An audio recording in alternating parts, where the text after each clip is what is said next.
નમસ્કાર, આપ જોઈ રહ્યા છો સ્પાર્ક ટુડે ન્યૂઝ। જૂનાગઢ જિલ્લાના કેશોદ તાલુકામાં સિંચાઈના પાણીની ગંભીર સમસ્યાઓએ ખેડૂતોમાં ભારે રોષ અને નિરાશા ફેલાવી છે। સરકાર દ્વારા કરોડોના રૂપિયાના ખર્ચે બનાવવામાં આવેલી સાબલી જળસંચય યોજના અને કેનાલ નેટવર્ક આજે જાળવણીના અભાવે બિનઉપયોગી બની ગયા હોવાના આક્ષેપો ઉઠી રહ્યા છે। ખાસ કરીને મધરવાડા અને આસપાસના ગ્રામ્ય વિસ્તારોમાં ખેડૂતો પાક બચાવવા માટે વલખા મારી રહ્યા છે, છતાં ખેતરો સુધી પાણી પહોંચતું નથી। ખેડૂતો આગેવાન સંજયભાઈ હેરભાએ આક્ષેપ કરતા જણાવ્યું છે કે સાબલી ડેમ બન્યાને વર્ષો વીતી ગયા, ખેડૂતોને તેનો કોઈ નક્કર લાભ મળતો નથી। તેમના જણાવ્યા મુજબ જ્યારે કૂવાઓમાં પાણી હોય ત્યારે ડેમ છલકાતો હોય છે, પરંતુ ઉનાળામાં જ્યારે ખરેખર પાણીની જરૂર હોય ત્યારે ડેમ ખાલીખમ જોવાય છે। પરિણામે ખેડૂતો ઉનાળુ પાક લઈ શકતા નથી અને ખેતી પર આધારિત પરિવારો આર્થિક સંકટમાં ધકેલાય છે। બીજી તરફ સ્થાનિક ખેડૂત ભીમભાઈ જલુએ કેનાલોની હાલત અંગે ગંભીર આક્ષેપો કર્યા છે। ખોરાસા નજીક સાબલી ડેમમાંથી નીકળતી કેનાલોના હાલ પાણી નહીં પરંતુ ઘાસ અને ઝાડી ઝાખરાઓનું સામ્રાજ્ય જોવા મળ્યું છે। લાંબા સમયથી સફાઈ ન થતાં કેનાલો અનેક જગ્યાએ તૂટી ગઈ હોવાનું ખેડૂતો જણાવી રહ્યા છે।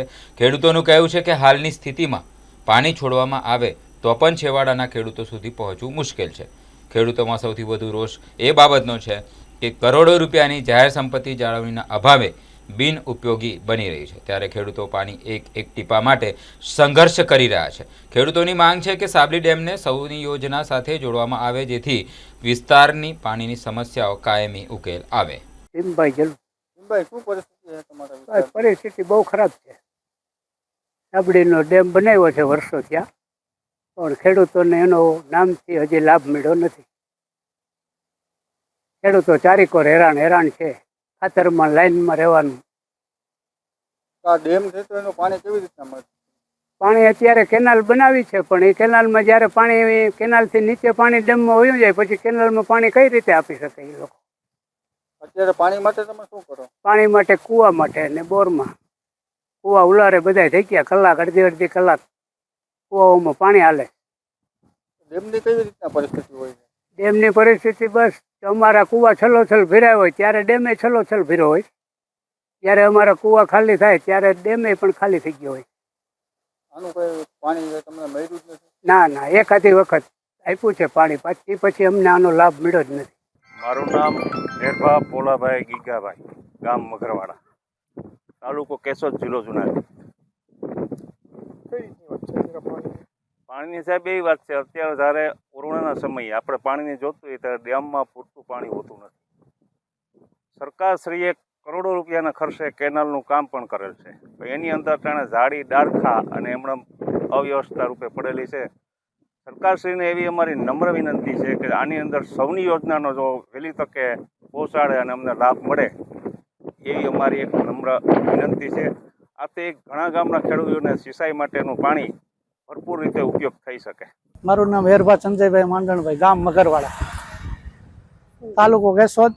અમારે પાણીની જરૂર પડે છે, પણ આ ડેમની અંદર પાણી જે અમારે જરૂર હોય ત્યારે પાણી રહેતું નથી અને આ સૌની યોજનાનું પાણીનું કહે છે પણ એ પાણી અમને મળતું નથી। આ સરકારે કરોડોનો ખર્ચે આ ડેમ બનાવ્યો છે આપણે ખોરાસા સાબલી ડેમમાં, એ સિંચાઈનું પાણી અમને મળતું નથી અને કેનાલ કરોડોનો ખર્ચે પણ એ વેસ્ટ અને બગડીને હાવ ધૂળ દાણી થઈ ગઈ છે અને પાણી એ બહુ તૂટેલ ફાટેલ જેવી કેનાલ થઈ ગઈ છે અને ખડ ને બધું જામી જાય છે, પાણી પૂરું મળતું નથી। એટલા માટે પાણી સારું મળે એટલા માટે અમે પ્રયાસ કરી અને સરકાર જો અમને ઉનાળામાં પાણી આપે એવી અમારી અપેક્ષા છે। જૂનાગઢ જિલ્લાના વંથલી તાલુકાના ખોરાસા હીર ગામ પાસે સાબલી જળ સંચય યોજના વર્ષ 2010માં બનાવવામાં આવેલી છે। ઉપરોક્ત સિંચાઈ યોજના મારફતે 8 કિલોમીટરનું કેનાલ નેટવર્ક આવેલું છે સાબલી જળ સંચય યોજના, અને સાબલી જળ સંચય યોજના મારફતે હાલ કેશોદ તાલુકાના મગરવાડા, ડેરવાણ, અગતરાય ગામોને સિંચાઈના પાણીનો લાભ આપવામાં આવે છે।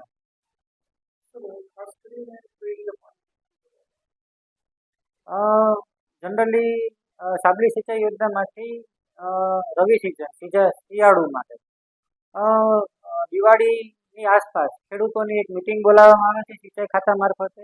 એ મિટિંગ મારફતે ખેડૂતો દ્વારા ડિમાન્ડ આવે છે પાણીની કે એમને કેટલા પાણીની જરૂરિયાત છે, એ ડિમાન્ડ અને પાણીની ડેમની અવેલેબિલિટી એને સાપેક્ષમાં રહી 3 થી 4 પાણ એમની જરૂરિયાત મુજબનું આયોજન કરવામાં આવે છે. આગોતરું આયોજન કરી અને અંદાજે 200 એકરની આસપાસમાં સિંચાઈ સુવિધા પૂરી પાડવામાં આવતી હોય છે.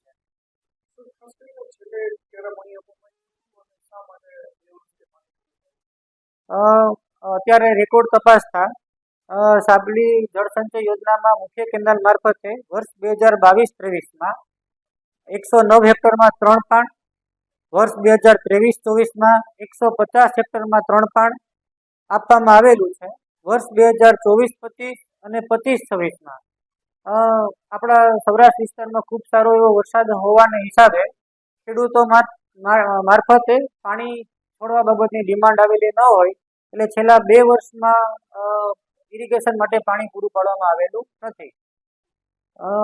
જનરલી ખેડૂતોની ડિમાન્ડ આવે અને પાણી કેનાલોમાં છોડવામાં આવે એ પહેલાં કેનાલોની સંપૂર્ણ સાફ સફાઈ સિંચાઈ વિભાગ મારફતે કરાવવાની થતી હોય છે.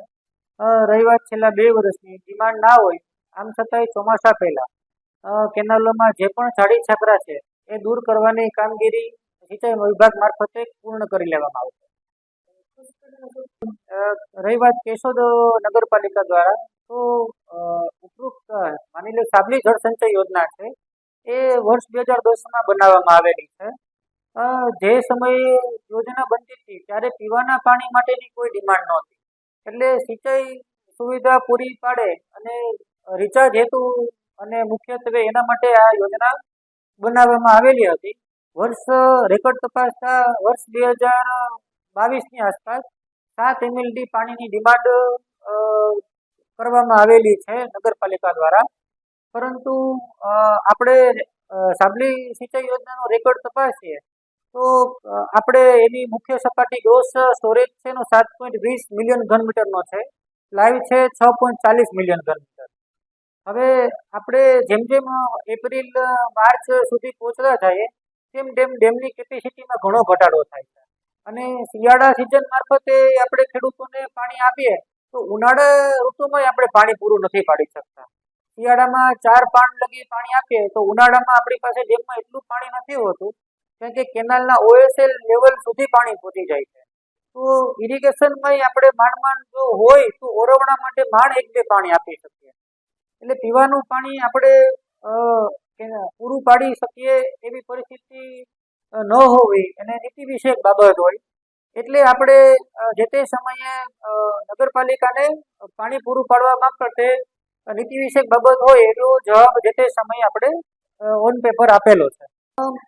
અમારા ધ્યાનમાં આવેલું છે કે કેશોદ નગરપાલિકાને સાબલી સિંચાઈ યોજનાની ડાઉન સ્ટ્રીમમાં એના નગરપાલિકાને પૂરું પાડવા માટે એમના વેલ આવેલા છે અને વર્ષ દરમિયાન સાબલી ડેમનું સીપેજનું પાણી ખૂબ મોટા પ્રમાણમાં જતું હોય અને ઇનડાયરેક્ટલી ડેમમાંથી જ પાણીનો લાભ મળતો હોય, પરંતુ એ કૂવાની ઉપરવાસમાં રાજ્ય સિંચાઈ વિભાગ દ્વારા એક ચેકડેમ બનાવવાનું આયોજન છે.